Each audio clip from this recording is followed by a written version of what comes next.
In the quiet town of Silver Creek, 8-year-old Emily Turner vanished without a trace after being dropped off at school one ordinary Wednesday morning. 17 years later, the mystery that haunted her family and community would come to an unexpected resolution when the missing child reappeared as one of America's most celebrated authors. If you're captivated by stories of extraordinary transformations and unexplained mysteries, make sure to subscribe to our channel for more incredible true stories that defy explanation. Silver Creek wasn't the kind of place where children disappeared. Nestled between rolling hills and dense forests in upstate New York, the town of just under 10,000 residents prided itself on its safety and close-knit community. Most families knew each other by name, and many had lived there for generations. The crime rate was so low that the local police department, housed in a modest brick building on Main Street, employed just 6 full-time officers. In this peaceful setting, the Turner family had built their life. David worked as an engineer at the local manufacturing plant, while Mary taught 3rd grade at Silver Creek Elementary. They lived in a 2-story colonial home on Mabel Avenue, with a tire swing hanging from the oak tree in the front yard and a golden retriever named Rusty who greeted everyone with enthusiastic barks and a wagging tail. Their daughter Emily was the light of their lives. At 8 years old, she was bright-eyed and curious, with blonde hair that caught the sunlight and a smile that revealed a gap where her front teeth were growing in. Emily collected rocks from the creek behind their house, keeping her favorites in a shoebox under her bed. She wrote stories in spiral notebooks, filling them with tales of magical creatures and brave adventurers. Her bedroom walls were decorated with posters of her favorite authors and hand-drawn pictures of the characters she hoped to create someday. "I'm going to write books when I grow up," she would tell anyone who would listen, her blue eyes wide with conviction. "Big ones with my name on the cover." Emily's 2nd-grade teacher, Miss Abernathy, often told Mary and David that their daughter had a gift with words beyond her years. "She doesn't just read stories," Miss Abernathy said during a parent-teacher conference that fall. "She lives inside them. I've never seen a child her age with such imagination and such ability to express it." Each morning followed the same routine. Mary would wake Emily at 7:15, and they would eat breakfast together at the kitchen table, usually cereal for Emily and toast for Mary. David would join them after walking Rusty around the block, pouring himself coffee from the pot Mary had brewed. They talked about plans for the day, with Emily chattering about what books they might read in class or what games she might play with her best friend Sophie during recess. At 8 o'clock, they would climb into the family's blue Honda Civic, with Emily in the back seat clutching her purple backpack decorated with star-shaped patches. The drive to Silver Creek Elementary took less than 10 minutes, and they always arrived by 8:15, 15 minutes before the first bell. Mary or David would walk Emily to the main entrance, where a teacher on morning duty monitored students arriving for the day. "Have a great day, sweetie," Mary would say, bending down to kiss Emily's forehead. "I love you bigger than the sky." "Love you bigger than the universe," Emily would reply, their daily ritual complete. Then she would join the stream of children heading through the double doors, often turning back to wave one last time before disappearing inside. Mary or David would wait until she was safely in the building before returning to the car, ready to start their own workday. It was this ordinary, peaceful routine that made what happened on Wednesday, October 17th, 2006, all the more shocking. The morning had begun like any other. Emily had eaten her Cheerios while telling her parents about the story she was writing for class. "It's about a girl who can talk to animals," she'd explained, milk dripping from her spoon as she gestured excitedly. "And they help her solve mysteries in her neighborhood." "That sounds wonderful, Em," David had said, ruffling her hair. "Maybe you'll let us read it when you're finished." "Maybe," Emily had replied with a mischievous smile, "if you're good." The drive to school had been uneventful. They'd listened to Emily's favorite radio station, and she'd sung along to a pop song about broken hearts that she didn't fully understand. The morning was crisp and clear, with autumn leaves drifting from the trees that lined the school's driveway. Mary had been running late for a faculty meeting that morning, so David had taken Emily to school. They'd arrived at 8:20, and he'd watched her join a group of children heading toward the entrance. Miss Peterson, the fourth-grade teacher, was on duty that morning, standing by the doors with a clipboard checking off names as students arrived. "Bye, Daddy," Emily had called, turning to wave. She was wearing her favorite purple sweater, jeans with embroidered flowers on the pockets, and light-up sneakers that flashed with each step. Her blonde hair was pulled back in a ponytail secured with a sparkly elastic band. David had waved back, watching as she approached the school doors. He'd looked down for just a moment to check a text message from a coworker. When he looked up again, Emily was no longer visible among the crowd of children. Assuming she had already entered the building, he'd driven away, heading to work with no sense of the nightmare that was about to unfold. At 3:45 that afternoon, Mary stood waiting in the usual pickup spot outside the school. Most parents remained in their cars in the designated lane, but Mary preferred to stand near the flagpole where she could chat with other teachers and parents while watching for Emily. The final bell had rung at 3:30, and children had been streaming out of the building for several minutes, their voices creating a cheerful cacophony as they rushed toward waiting cars and buses. By 3:50, the crowd had thinned considerably, but Emily hadn't appeared. Mary wasn't immediately concerned. Sometimes Emily got caught up talking to Miss Abernathy or stopped at the library to check out a new book. After another 5 minutes passed with no sign of her daughter, Mary decided to go inside and look for her. The school's main office was busy with end-of-day activity, phones ringing, announcements being made, staff gathering their belongings. The secretary, Mrs. Finch, looked up from her computer as Mary approached. "Hi, Mary. Forget something in your classroom?" "No, I'm actually looking for Emily. She hasn't come out yet." Mrs. Finch frowned slightly. "That's odd. Let me call down to Miss Abernathy's room." When Miss Abernathy answered, her response sent the first chill of fear through Mary's body. "Emily? She wasn't in class today. I marked her absent this morning." Mary's hand gripped the edge of the counter. "What do you mean, absent? David dropped her off this morning. I saw her get ready for school myself." The next hour passed in a blur of mounting panic. The school was searched from top to bottom. Every classroom, bathroom, closet, and corner was checked. Emily's name was called over the PA system. Other teachers joined the search, looking in the gym, the cafeteria, the playground, and the surrounding grounds. No sign of Emily was found. Principal Winters called the police at 4:30. By 5, 2 patrol cars were parked outside the school, their lights flashing silently in the afternoon sun. David arrived minutes later, his face pale with worry. "What do you mean she wasn't in class?" he demanded, his voice rising. "I watched her walk toward the door this morning. Miss Peterson was right there." When questioned, Miss Peterson couldn't specifically recall seeing Emily enter the building. "There were so many children arriving at once," she explained, her voice tight with distress. "I was checking off names, but I can't say for certain that I saw Emily personally." The school's security cameras, installed the previous year after budget approval from the district, should have captured Emily's arrival, or lack thereof. But when Officer Ramirez reviewed the footage, a new horror emerged. The camera covering the main entrance had malfunctioned that morning. The recording showed children arriving until 8:17, then abruptly cut to static for nearly 20 minutes before resuming at 8:35. By then, all students were inside, and the entrance area was empty. As darkness fell, more police arrived. The school became a command center for what was now officially a missing child investigation. Officers interviewed teachers, staff, and students who hadn't yet gone home. They collected class photos of Emily and details about what she had been wearing. Mary provided them with Emily's hairbrush for DNA samples, her hands shaking as she handed it over.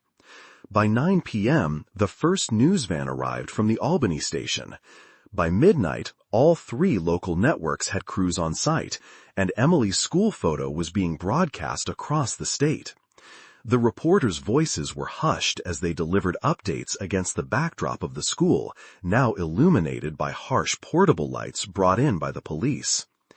8-year-old Emily Turner disappeared this morning after being dropped off at Silver Creek Elementary School.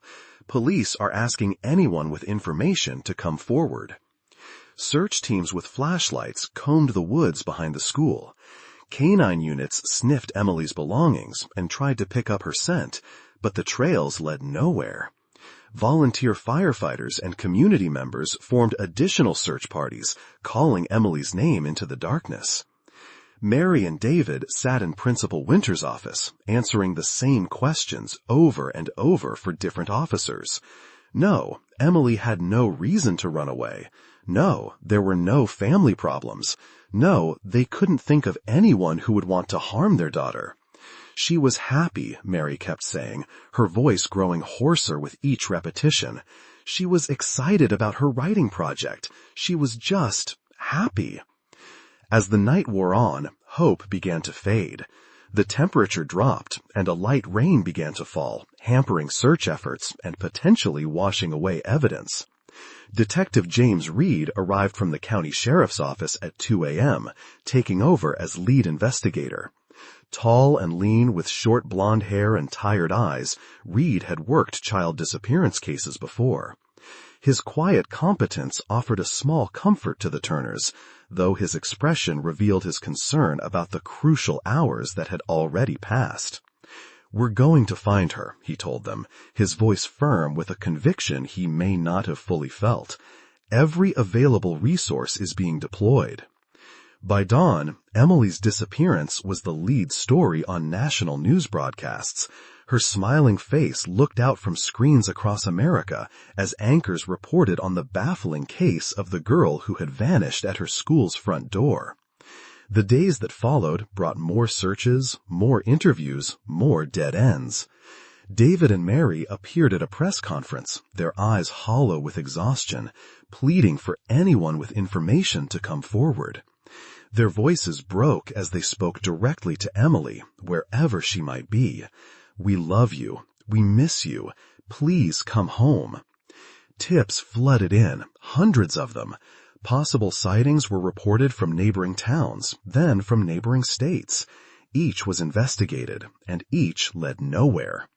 A surveillance video from a gas station 20 miles away showed a blonde girl holding a man's hand, but closer examination revealed it wasn't Emily. Medium-low pitch, clear and confident delivery at 180 words per minute. Maintain a suspenseful and serious tone, but keep the pacing smooth and natural. Avoid over-enunciating or drawing out words. Use light, natural pauses at commas, slightly longer at periods. For quoted dialogue, shift to a more conversational tone appropriate to each character. Keep the narration compelling, focused, and immersive from beginning to end. A waitress in Vermont thought she'd served breakfast to a man with a girl matching Emily's description, but the customer was identified as a local father and his daughter. As weeks turned to months, the investigation gradually lost momentum. The search area expanded, then contracted, then shifted based on new information that ultimately proved useless. Emily's case file grew thicker with reports, witness statements, and forensic analyses, but no conclusive evidence emerged. Silver Creek changed after Emily's disappearance. Parents no longer let their children walk to school alone. The elementary school installed additional security cameras and implemented strict check-in procedures. The community's sense of safety had been shattered, replaced by a persistent unease that hung over the town like a shadow. For Mary and David, life became divided into two periods, before and after. They maintained Emily's room exactly as she had left it, the bed neatly made, her rock collection arranged on the windowsill, her notebooks stacked on the desk. They celebrated her birthday each year with a small cake and a new book added to her shelf. They never gave up hope, but with each passing year, that hope became more painful to maintain. The first anniversary of Emily's disappearance brought renewed media attention and a fresh round of searches, but no new leads. On the 5th anniversary, a age progression photo was released, showing what Emily might look like at 13. Detective Reed, who had stayed in touch with the family despite being assigned to other cases, arranged for the photo to be distributed nationwide. "Someone knows something," he told reporters. "It's been 5 years, but it's never too late to come forward with information." But no one did. By the 10th anniversary, the case had gone cold. The file remained open, but active investigation had essentially ceased. The Turners had joined support groups for families of missing children. They had channeled their grief into advocacy work, establishing a foundation in Emily's name that raised money for improved school security and child safety education. Mary had retired from teaching, unable to face classrooms full of children who reminded her of what she had lost. David had thrown himself into his work, taking on additional projects that kept him at the office late into the evening. Their marriage had survived, but the strain showed in the quiet dinners they shared, in the careful way they spoke to each other, as if afraid that one wrong word might shatter what remained of their life together. Silver Creek gradually returned to its peaceful rhythms, though Emily was not forgotten. A memorial bench bearing her name was placed near the school playground. Each year, Miss Abernathy, now nearing retirement herself, led her class in releasing butterflies on the anniversary of Emily's disappearance, a symbol of hope and transformation that Emily would have loved. And so the years passed, the mystery unsolved, the wound still open. For most of America, Emily Turner became just another tragic story, her name occasionally mentioned in documentaries about unsolved disappearances or in articles about cold cases. For Silver Creek, she remained the little girl who vanished on an ordinary Wednesday morning, leaving behind questions that seemed destined to remain unanswered. Until 17 years later, when everything changed. It began with a photograph. Detective James Reed, now in his late 50s, with strands of gray in his once blonde hair, had never truly let go of Emily Turner's case. Though he'd been promoted to captain years ago, overseeing dozens of investigators and hundreds of cases, he kept a copy of Emily's file in his desk drawer. Occasionally, during quiet moments or late nights at the office, he would review it, looking for something, anything that might have been missed. On a rainy Tuesday afternoon in March 2023, Reed was cleaning out old evidence boxes scheduled for digital archiving when he came across a sealed envelope he didn't recognize. It had been misfiled in a box from an unrelated case from 2007. The envelope was labeled simply Turner Case, School Photos. Inside were several photographs taken from Silver Creek Elementary's archives, class pictures, yearbook photos, and candid shots from school events. Most had been examined during the initial investigation, but as Reed spread them across his desk, one image caught his attention. It was a photo from the school's fall festival, dated 2 weeks before Emily's disappearance. Children in costume stood in groups, holding pumpkins they had decorated. In the background, partially obscured by a teacher, was Emily in a witch's hat, her blonde hair visible beneath it. She was looking up at someone just outside the frame, her expression one of interest rather than fear. Reed might have overlooked it, except for one detail. The edge of a hand was visible on Emily's shoulder. A hand wearing a distinctive ring, a large oval stone in an ornate silver setting. Reed didn't recall this photo being included in the case file, nor any mention of the person wearing that ring. He picked up his phone and dialed Mary Turner's number. After 17 years, he still knew it by heart. "Mary, it's Jim Reed. I found something I'd like you to look at. It might be nothing, but I think you should see it." 2 hours later, Mary and David Turner sat in Reed's office, staring at the enlarged photograph. They had both aged visibly since their daughter's disappearance. Mary's once brown hair was now streaked with gray, and deep lines framed her eyes. David had lost weight, his face thinner, his shoulders slightly stooped. "I don't remember this picture," Mary said, her voice barely above a whisper. "Who is that with her?" That's what I'm trying to figure out, Reed replied. The hand with the ring, does it look familiar to you? Both Turners shook their heads. Could it be a teacher? David asked. I've checked the staff records from that year. None of the teachers mentioned owning a ring like this, and it doesn't appear in any other staff photos. Reed pulled out another document, a list of parent volunteers who had helped at the fall festival. There were 26 parents who assisted that day. We interviewed most of them after Emily disappeared, but some only briefly. I'm going to track down each one and show them this photo. After all this time? Mary's voice trailed off, her eyes fixed on her daughter's face in the photograph. Do you really think this could lead somewhere? Reed hesitated, not wanting to offer false hope. I don't know, but it's something we didn't fully explore before, and that means it's worth looking into now. As the Turners left his office, Reed made a call to Lucas Martin, a forensic specialist he had worked with on several cases. Lucas, I need a favor. I have a photograph from a cold case that needs enhancement. There's a ring visible that might help identify a person of interest. Martin, a meticulous analyst with a reputation for seeing details others missed, agreed to examine the photo. 2 days later, he called Reed with his findings. The ring is distinctive, handcrafted silver with what appears to be a blue topaz stone. The setting has a unique pattern, possibly Celtic-inspired.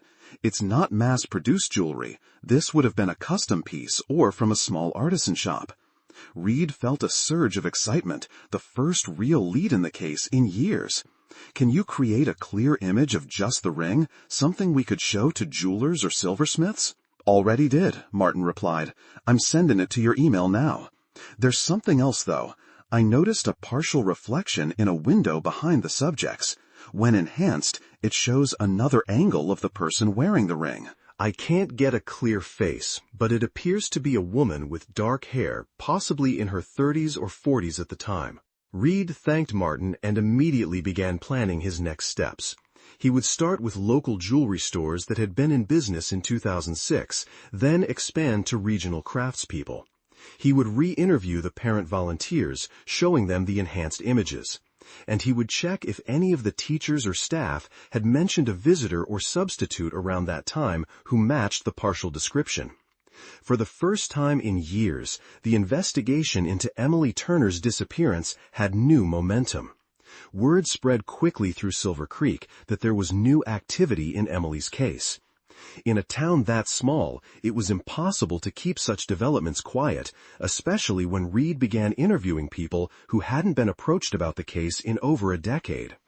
The local newspaper, the Silver Creek Chronicle, ran a front-page story. New lead in Emily Turner case after 17 years.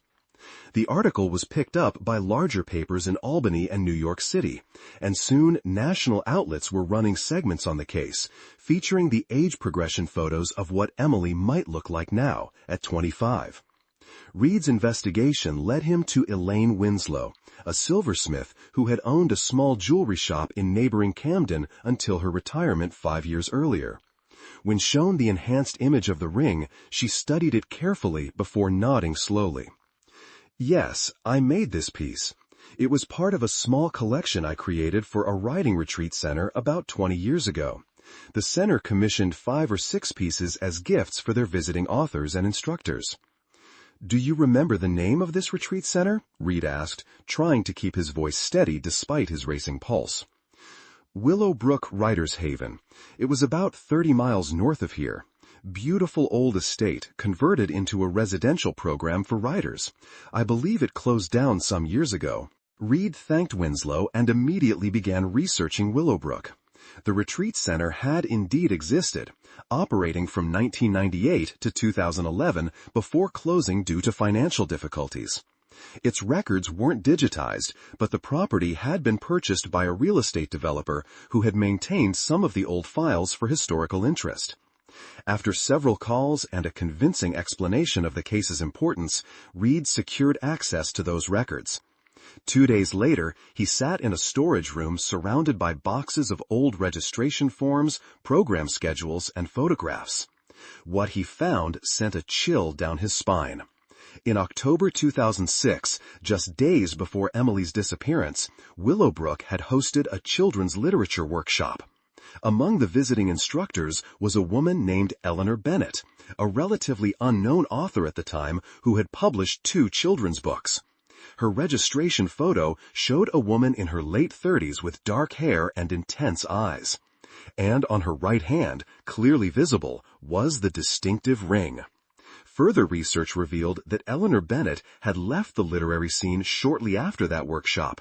Her publisher had announced that she was taking a sabbatical to work on new material, but no new books had appeared under her name. It was as if she had vanished. Reed dug deeper. Eleanor Bennett had no social media presence, no current address on file with her former publisher. Her author biography had been sparse. Born in Chicago, educated at Northwestern University, previous career as a librarian before turning to writing full-time. When Reed checked these details, inconsistencies emerged. Northwestern had no record of a student by that name during the years she would have attended. The Chicago library system had no employee records matching her information. Eleanor Bennett appeared to be a carefully constructed identity. Reed brought his findings to the FBI, and the case was officially reopened. Agents were assigned to track down Eleanor Bennett, while Reed continued investigating her connection to Silver Creek and Emily Turner. The breakthrough came from an unexpected source. A former attendee of the Willowbrook workshop, now a successful young adult novelist, contacted Reed after seeing a news segment about the case. She remembered Eleanor Bennett clearly, and she remembered something else. She had a particular interest in one of the local schools, the novelist explained. She said she was researching settings for a new book about a teacher. I gave her a tour of Silver Creek Elementary because my sister taught there at the time. She seemed especially interested in the security procedures, how children were dropped off and picked up, which doors were monitored, that sort of thing. The picture was becoming clearer, and it was disturbing. Eleanor Bennett had visited Silver Creek Elementary, possibly met Emily during that visit, and then returned 2 weeks before the disappearance for the fall festival. She had been methodically gathering information, perhaps planning what would happen next. But why Emily, and where had they gone? The investigation now spread across multiple states. FBI agents tracked financial records, property transactions, and travel patterns associated with Eleanor Bennett and several aliases they had identified. Reed worked with Mary and David Turner to understand if there had been any connection between their family and this woman, any reason why Emily might have been targeted. Nothing emerged until Mary remembered something she had previously dismissed as unimportant. There was a woman at a book signing I took Emily to that summer. Emily loved this author's books about a girl detective. The woman seemed particularly taken with Emily, commented on her imagination. She gave Emily her card, said to write to her if she ever wanted advice about becoming an author herself. The card was long gone, but the author's name had been Eliza Blackwood, another pseudonym, the FBI confirmed, for the same woman. The pressure of the investigation began to yield results. A facial recognition match placed Eleanor Bennett in Seattle in 2007, living under the name Catherine Walsh. From there, she had moved to Denver, then to a small town in Vermont, changing identities each time. The trail led finally to Boston, where a woman named Margaret Sinclair had purchased a brownstone in 2015. Margaret Sinclair was a reclusive novelist who had published her first book in 2016, a literary thriller that had become an unexpected bestseller.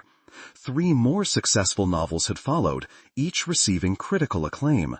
She rarely gave interviews and never appeared at public events, citing extreme social anxiety. Her author photo showed only a partial profile, her face obscured by shadow and a curtain of dark hair. FBI agents placed the brownstone under surveillance, while analysts compared writing samples from Eleanor Bennett's children's books with Margaret Sinclair's novels. Linguistic experts confirmed stylistic similarities despite the different genres. Background checks revealed that Margaret Sinclair's documented history only began in 2014, with no records existing before that time. The evidence was circumstantial but compelling. Reed, now working directly with the FBI task force, prepared for a confrontation that had been 17 years in the making. On a cool morning in April 2023, as dawn broke over Boston, FBI agents approached the brownstone on Commonwealth Avenue. Their knock went unanswered. After repeated attempts and announcements, they entered with a warrant. The house was empty. Margaret Sinclair had vanished, apparently tipped off about the investigation. Her computer was missing, personal items cleared out, closets emptied. But in her haste, she had left something behind, a locked drawer in her office desk, which agents forced open. Inside was a single photograph. A teenage girl with blonde hair sitting at a desk, writing in a notebook. Her face was partially turned away from the camera, but the profile was hauntingly familiar to Reed, who had spent years studying Emily Turner's features and the age progression estimates. The hunt intensified. Margaret Sinclair's financial records showed a recent large withdrawal of cash. Her car was found abandoned at a long-term parking garage near Boston Logan International Airport. Passenger manifests were checked, security footage reviewed. And then, just as suddenly as the investigation had gained momentum, it stalled again. Margaret Sinclair had disappeared as effectively as Eleanor Bennett had years earlier. The trail went cold at the airport, with no clear evidence of which flight she might have taken or whether she had left the country. For Mary and David Turner, the revelation that their daughter might have been alive all this time, raised by her kidnapper, her identity concealed, brought a complex mixture of emotions. Hope mingled with horror, relief with renewed anguish. The not knowing had been replaced by a different torment. Emily was likely alive, but still beyond their reach. Reed refused to give up. He coordinated with international law enforcement agencies, distributed updated information to border control and transportation hubs, and maintained constant contact with the literary world, where Margaret Sinclair's disappearance had become a subject of speculation and rumor. Her publisher issued a brief statement expressing concern about her whereabouts and cooperation with authorities. Online communities of readers began piecing together the emerging story, connecting Margaret Sinclair to the cold case that had recently made headlines. Theories proliferated. Had Margaret Sinclair / Eleanor Bennett kidnapped Emily Turner to raise as her own child? Had she somehow groomed the girl to become a writer like herself? The psychological implications were disturbing, the legal ramifications severe. As the investigation entered its second month with no significant progress, Reed faced increasing pressure to allocate resources elsewhere. The FBI maintained the case as active, but reduced the number of agents assigned. Media interest began to wane, the story relegated once again to occasional updates rather than leading headlines. And then, on a Tuesday morning in May, everything changed. The email arrived at the FBI field office in Boston, addressed to the task force investigating Margaret Sinclair. The subject line read simply, "Regarding Emily Turner." The message was brief. "I am prepared to tell my story. Tomorrow, 10 a.m., Bryant Park, New York City. I will be sitting on the terrace near the fountain, reading The Secret Garden. I will come alone. Please extend the same courtesy." It was signed E.T., Emily Turner's initials. After hurried consultations between the FBI, Reed, and the Turners, a plan was developed. Reed would approach the meeting point alone, but with agents positioned discreetly throughout the park. The Turners would remain at a nearby hotel, connected via phone. If the person who appeared was indeed Emily, they could be brought to the hotel for a private reunion before any official statements were made. The morning dawned clear and mild in New York City. Bryant Park was busy with the usual weekday crowd. Office workers having coffee, tourists consulting maps, locals walking through on their way to appointments. Reed arrived early, dressed in civilian clothes, and positioned himself where he could observe the terrace. At precisely 10 a.m., a young woman appeared at the park's entrance. She moved with deliberate steps, her posture straight, her gaze focused. She wore simple black pants and a gray blazer over a white blouse. Her blonde hair was pulled back in a neat ponytail, revealing a face that made Reed's heart skip. The age progression photos had been remarkably accurate. She carried a worn copy of The Secret Garden and made her way directly to the terrace, selecting a chair with a view of both the fountain and the park entrance. She opened the book, but didn't appear to be reading it, her eyes lifting frequently to scan her surroundings. Reed approached slowly, making no sudden movements. When he reached her table, she looked up, her blue eyes, so familiar from photographs, studying him intently. "Emily Turner?" he asked quietly. "Not for a very long time," she replied, her voice steady, "but yes, originally." She gestured to the chair across from her. "You must be Detective Reed. You've been looking for me for a long time." Reed sat down, struggling to maintain his professional composure. Here, finally, was the child he had searched for through 17 years of dead ends and disappointments. Except she wasn't a child anymore. She was a composed young woman with an air of quiet confidence that seemed at odds with the circumstances. "Your parents are nearby," he said. "They've never stopped looking for you." A shadow crossed her face. "I know. I've followed the case. My case, over the years. It's complicated, Detective. More complicated than you might imagine." "Help me understand, then," Reed said gently. "What happened that day at the school?" She took a deep breath, closing the book and placing it carefully on the table. "I was taken, but not in the way you think. Eleanor, Margaret, she didn't snatch me against my will. She offered me a choice, and I took it. I was 8 years old, impressionable, dazzled by her attention and the promise of a life filled with stories and adventure. She had been watching me, Detective. She came to my school as a visiting author, met me at the book signing my mother mentioned, appeared at the fall festival as a volunteer. Each time, she told me about the special school for young writers she ran, how she selected only the most talented children, how she could make me into a real author someday. On that Wednesday morning, she was waiting in a car near the school. She had told me the day before that if I wanted to join her special program, I should meet her there instead of going to class. She said it had to be a secret because other children would be jealous, that we would contact my parents once I was settled at the school. Reed listened in stunned silence. Child predators often groomed their victims, gaining trust before abduction, but this level of calculation was extraordinary. "I went willingly," Emily continued. "I climbed into her car, excited about this new adventure. It was only later, when days had passed and she kept making excuses about why we couldn't call home, that I realized something was wrong. By then, we were far away, living under different names, and she had convinced me that it was too late to go back, that I would be in trouble, that my parents would be angry, that the police would take me away from her and put me in a horrible place." "Where did she take you?" Reed asked. "First to Canada. We lived in a remote area near Vancouver for almost 2 years. Then to Europe, France, Italy, back to the States under new identities. We moved frequently during those early years.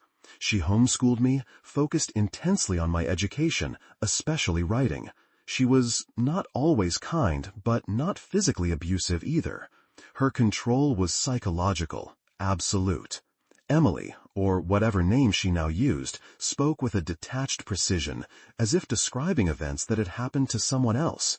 Reed recognized the dissociation as a common coping mechanism in long-term trauma victims. "As I got older, the dynamic shifted.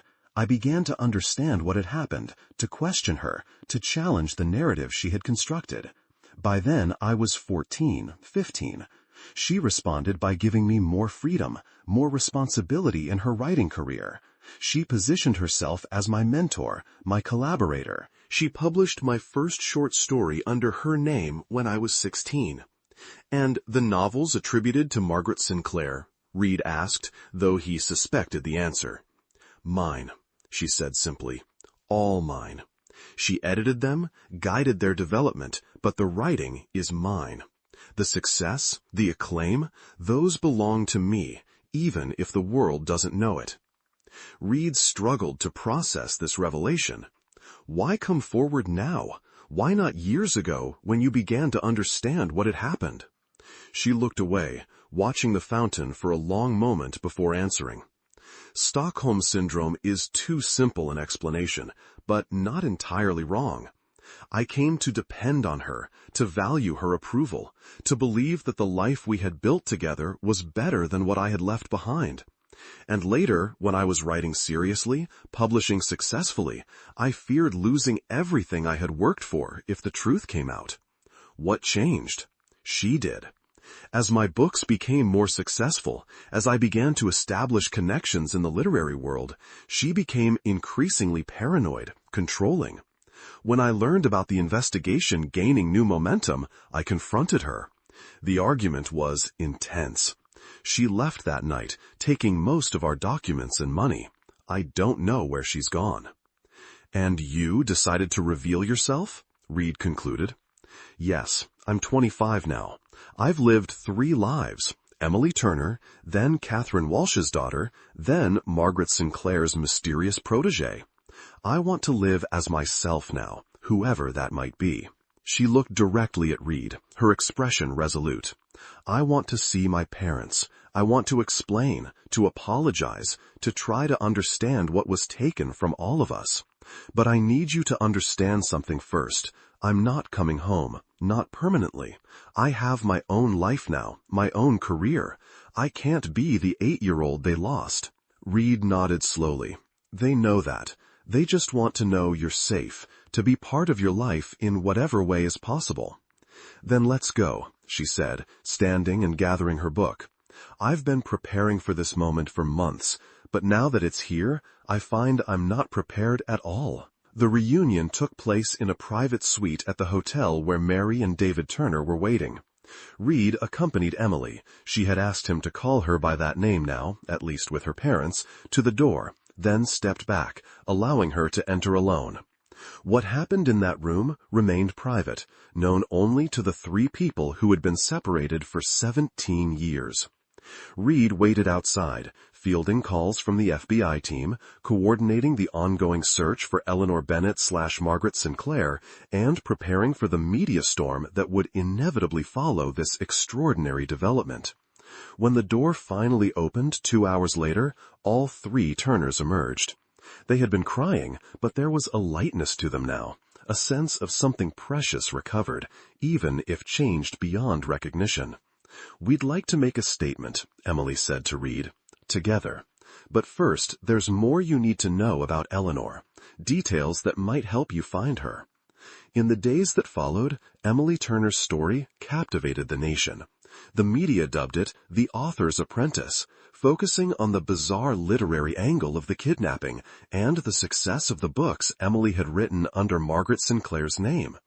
The publishing world was thrown into turmoil as legal questions arose about contracts, royalties, and the true authorship of award-winning works.